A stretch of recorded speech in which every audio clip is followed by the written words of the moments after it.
विद्वानों के पास, दुनिया की किसी दुकानों के पास, दुनिया के किसी वैज्ञानिक संसाधनों के पास नहीं होता। इस आत्मा के कल्याण की बात केवल संत महात्माओं के पास होती है, जो आम मनुष्य के स्तर से ऊपर बैठ करके देखते हैं। जो संसार, जो शरीर की, इंद्रियों की और भोगों की दुनिया में जिंदा है, उन्हें इनसे ऊपर उठने का न कुछ अनुभव होता है, न उन्हें कुछ इसके बारे में ज्ञान होता है। जैसे कोई आदमी किसी तरह से छत पर, किसी मकान की छत पर पहुंच जाए, तो जो मकान के अंदर रहने वाले हैं उन्हें केवल मकान के अंदर दीवारों के दायरे के भीतर ही भीतर के दृश्य वस्तु में दिखाई देती हैं, और जो किसी तरह से छत पर पहुंच जाते हैं उन्हें बहुत दूर का दिखाई देता है, उस मकान से बाहर का दिखाई देता है। इसी तरह से जिन संत महात्माओं ने इस शरीर में रहते हुए शरीर की परिधि से परे, शरीर की इंद्रियों से परे, शरीर के मन बुद्धि से परे आत्म तत्व पर स्थित होकर के जो देखा है, जो अनुभव किया है, वो अपने जिज्ञासुओं को, प्रेमियों को कहा है।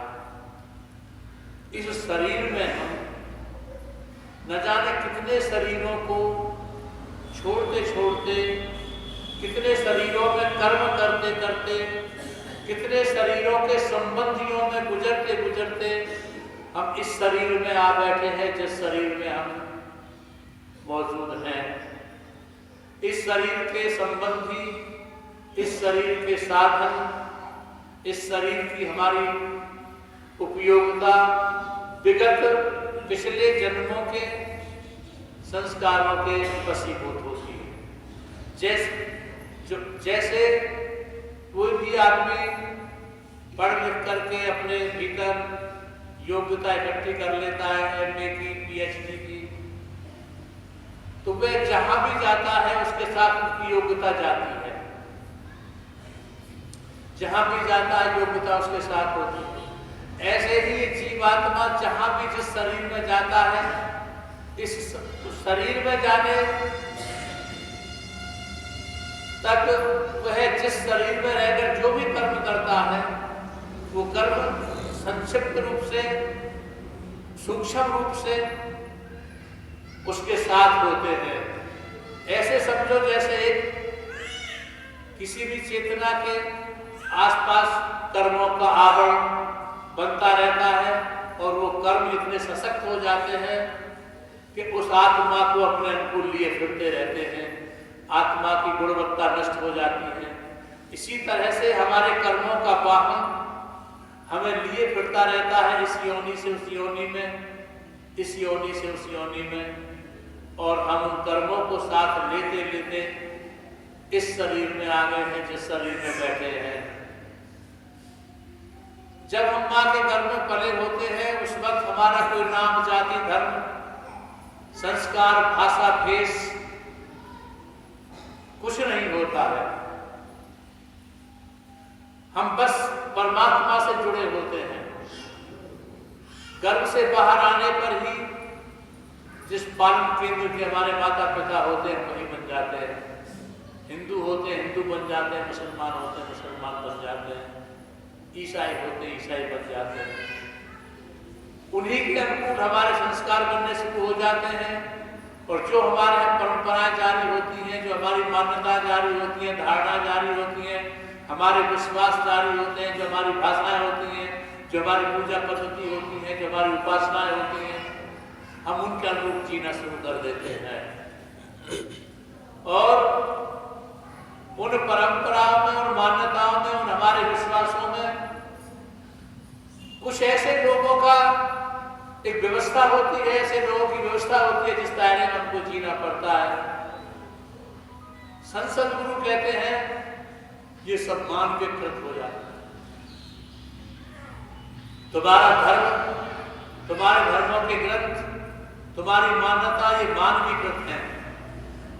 से परमात्मा से जोड़ने की इनमें बहुत कम है। यहाँ तक है कि जो क्रियाएं, मुद्राएं, साधनाएं, बाहरी कर्मकांड, उपासना जो अपनाए जाते हैं, ये सब मानवीकृत ज्यादा होते हैं। अब आप कहेंगे कि हम आपके पास आए हैं, सत्संग में आए हैं, क्या हमको मानवीकृत से परे जाना? हाँ, देखो, मूलतः जो हो वही हो जाओ। Spirit is the part of God. आत्मा परमात्मा का अंश है। शरीरों का आना जाना बहुत होता रहा है, होता रहेगा। हर शरीर में आते हैं, वहाँ कुछ ना कुछ कर्म करते हैं और प्रत्येक कर्म अपने पीछे फल छिपाए होता है। शरीर से कर्म किए जाते हैं और शरीर से ही किए हुए कर्मों का फल भोगा जाता है। ना बिना शरीर के कर्म किए जाते हैं और ना बिना शरीर के फल भोगे जाते हैं। ये शरीर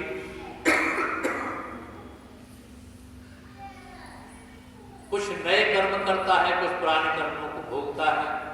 ये इसका सिलसिला जारी है। संत सद्गुरु कहते हैं कि सिलसिले को बंद करो। बहुत हो गया, पता नहीं है कितने युगों से, कितने जन्मों से ये शरीरों का आना जाना हो रहा है। अब तुम मूलतः जो हो, तुम परमात्मा के अंशी हो। परमात्मा तुम्हारा वंशी है। एक किरण हो और परमात्मा सूर्य है। तुम आत्मा रूपी किरण हो, अपने सूर्य में पहुंचो। बीच में से मनुष्यों या और पशुओं या पक्षियों के शरीरों की धुआ ढाई को बंद करो। जहां से आए हो, जिस गांव से आए हो, उसी गांव में पहुंच जाना, लौट के पहुंच जाना सही यात्रा है और यात्रा की सार्थकता है। अगर जहां से आए हैं वहीं न पहुंच करके अन्य प्रकार की योनियों में चले जाते हैं, अन्य प्रकार के क्षेत्रों में चले जाते हैं, अन्य प्रकार के भोगों में चले जाते हैं, कर्म कांडों में चले जाते हैं, नीतियों में चले जाते हैं, तो वह हमारी यात्रा सार्थक नहीं होती है। और साधु इसे नहीं कहते हैं कि तुम कहीं जाते हो, किसी साधु से किसी चमत्कारों की आशा रखो, किसी करिश्माओं की आशा रखो, या बिना किसी कारण के क्रिया की आशाएं रखो। इसे साधु नहीं कहते। साधु कहते हैं उसे तुम जहां से आए हो, तुम्हारे शरीर में चेतना का उतार शिखर से नाखून तक है, व्याप्त है सारे शरीर में। और ये नाखून तक हमारी चेतना का जो फैलाव है, इसको सिमटा करके 10वें द्वार जो भ्रूमध्य से ऊपर हमारे है, वहां ले जाने का अभ्यास सीखो।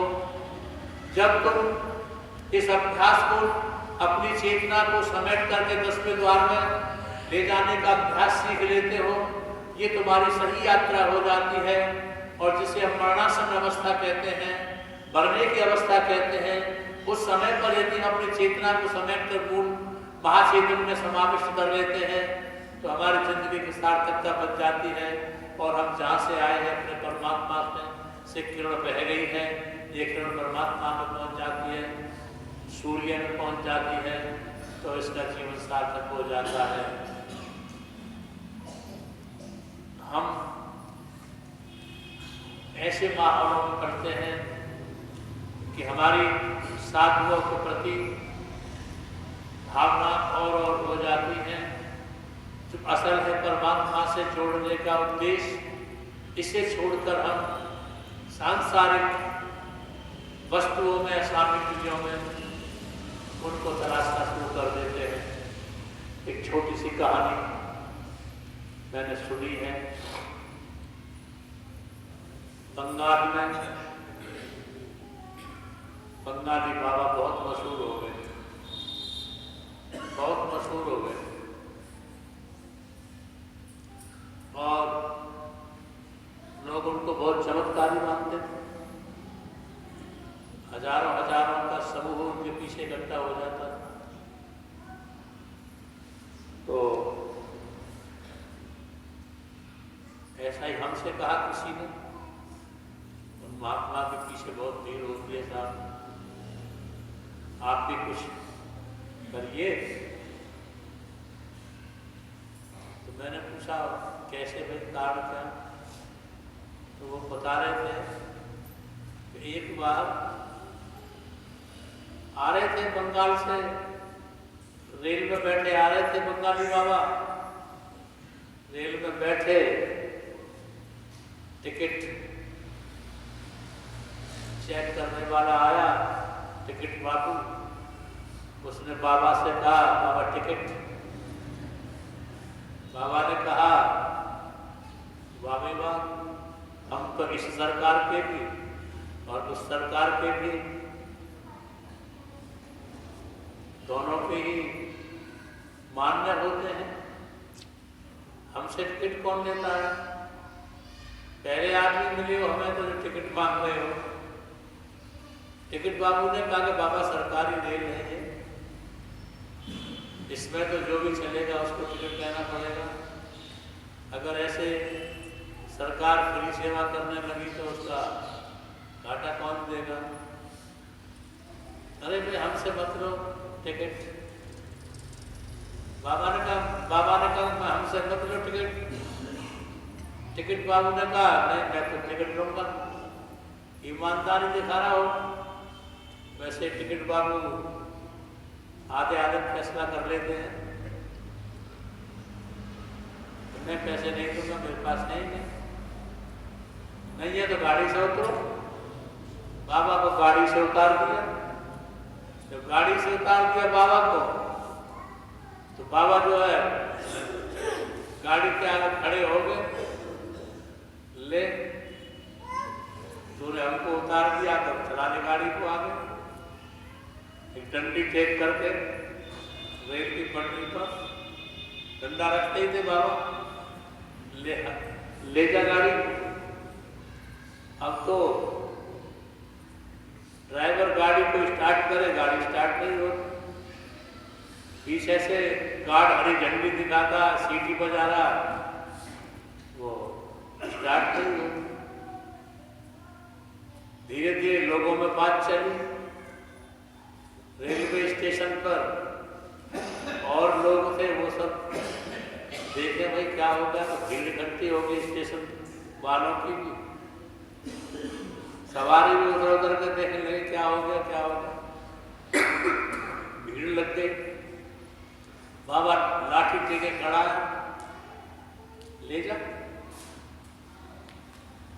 स्टार्ट कर रहा है ड्राइवर, गाड़ी स्टार्ट नहीं हो रही, गार्ड झंडे दिखा रहा है, सीटी बजा रहा है, नहीं चल रहा। स्टेशन मास्टर कह रहा है ड्राइवर जल्दी पटरी खाली करो, गाड़ी आ रही है। तो स्टेशन मास्टर भी आ गया है, अरे भाई गाड़ी बढ़ाओ। ड्राइवर कहता है कोई खराबी नहीं है, कोई बात नहीं, गाड़ी स्टार्ट नहीं होती है। गार्ड कहता है भाई जल्दी करो, स्टेशन मास्टर कहता भाई कैसे ही करो।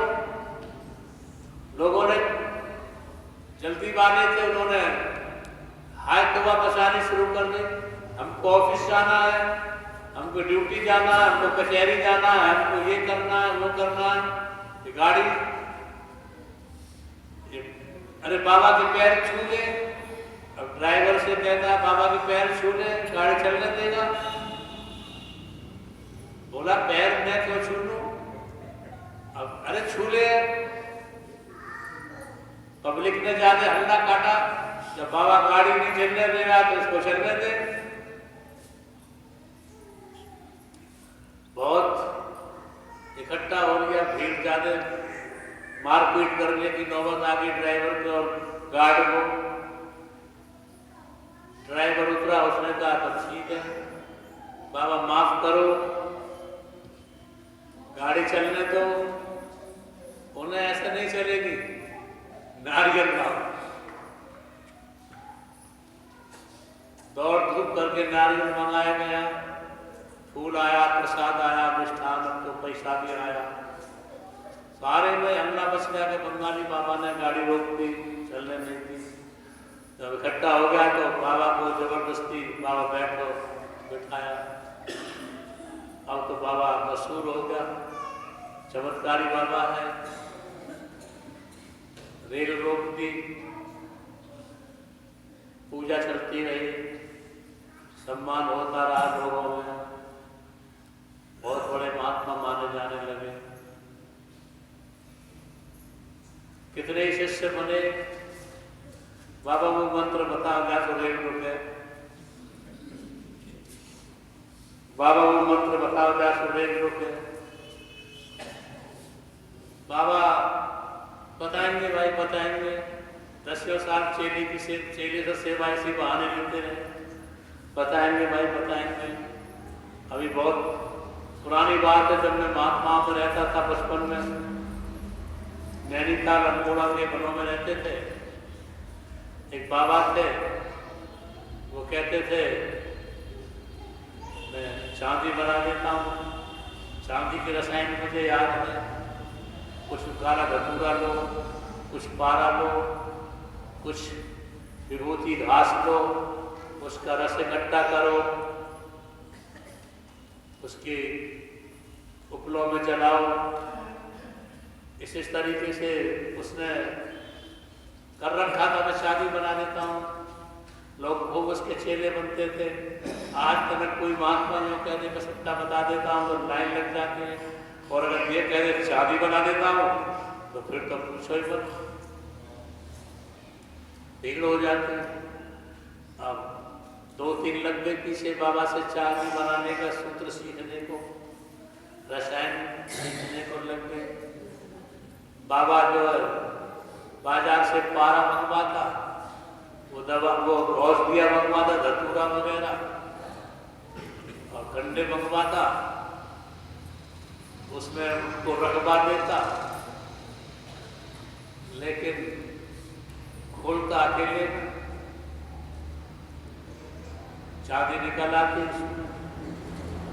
कहता चेले से जा ले जा बाजार, जरूरत की चीजें ले आना। चेला पेश आता, चेले ने कहा मेरे सामने रखा सारा सामान मंगाया है, शादी बनी है।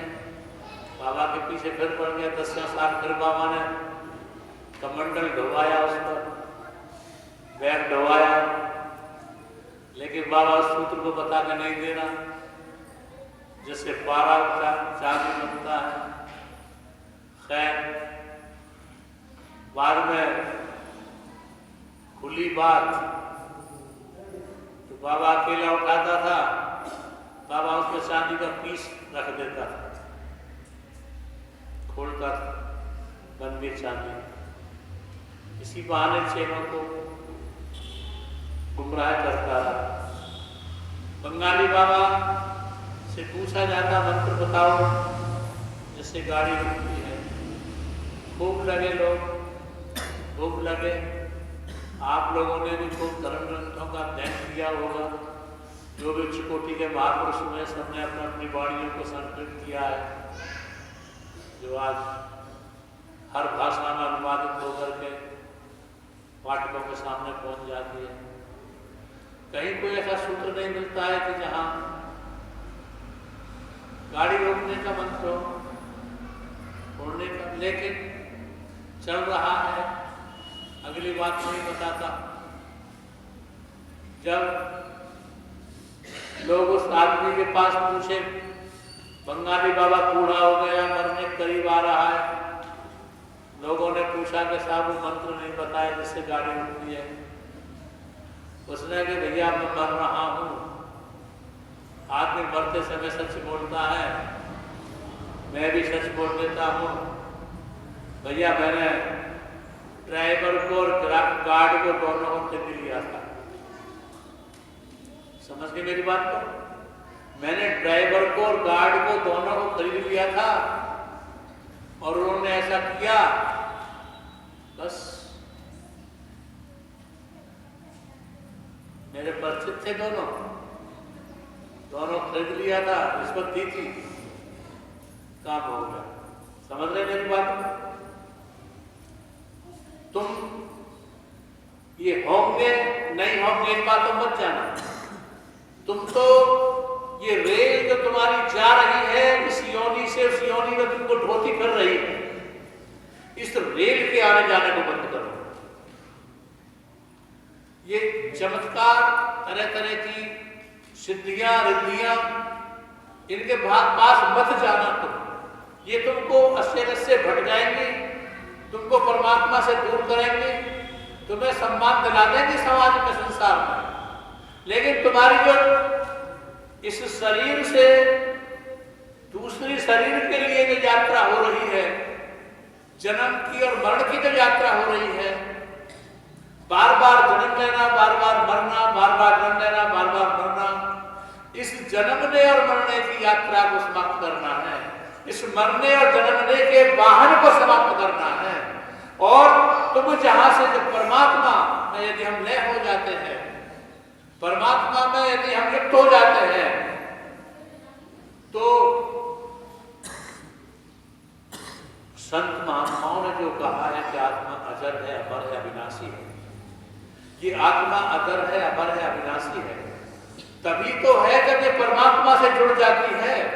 जो परमात्मा में गुण है, जैसे समुद्र का रूप, गुण, स्वभाव, स्वाद होता है, वही छोटी सी बूंद में होता है, वही स्वाद उस बूंद का होता है, वही रूप होता है, वही रस होता है, वही जाति होती है, वही सब कुछ होता है जो समुद्र का है, बस न्यूनता का अधिकता का अंतर होता है।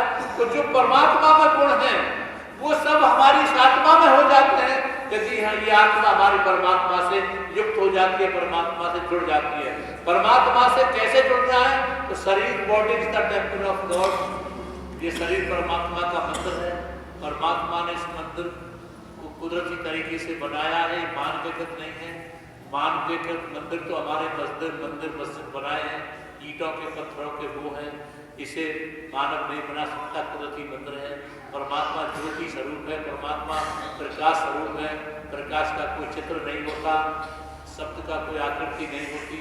और जो हमारे भीतर मूल केंद्र है, सेंटर है इसका, बस अपना सतगुरु से मिले और सतगुरु तुमको ये युक्ति बताए कि अपनी चेतना को कैसे महाचेतना से जोड़ना है। अंदर में जो शब्द और ज्योति हमारे 10वें द्वार में हो रही है, उसको कैसे जोड़ें, कैसे अनुभव करें, कैसे देखें, कैसे सुने, बस इसको सब योग बोला है संत महात्माओं ने। आप बुरी बातों से बच के, शराब से, मांस से, जुआ से, व्यभिचार से, इन चीज़ों से बच के, और शाम को, दोपहर को, सुबह को जब भी समय मिलता है, किसी सतगुरु के बताए हुए द्वारा जो युक्ति आपको बताई है, बैठ करके अपने शरीर में शब्द और ज्योति का स्वानुभव करो, उसका अनुभव करो। शब्द सुनने का विषय है, ज्योति देखने का विषय है, और कल्पना का विषय नहीं है। बस अपने आत्मा का कल्याण करो, आत्मा को परमात्मा से जोड़ो। इसी के लिए सत्संग किया जाता है, इसी के लिए सतगुरु की शरण में जाया जाता है, इसीलिए हम सुमरण करते हैं, इसी के लिए हम ध्यान करते हैं कि हमारा काम आत्मा से जुड़ने का हो। बस यही शब्दों के साथ मैं अपनी बात पूरी करूँगा। आपने मेरी बात को बड़ी शांत और प्यार से सुना है, इसके लिए मैं आपका बहुत बहुत आभारी। अंत में आप अंदर बैठे से कुल मालिक को प्रार्थना।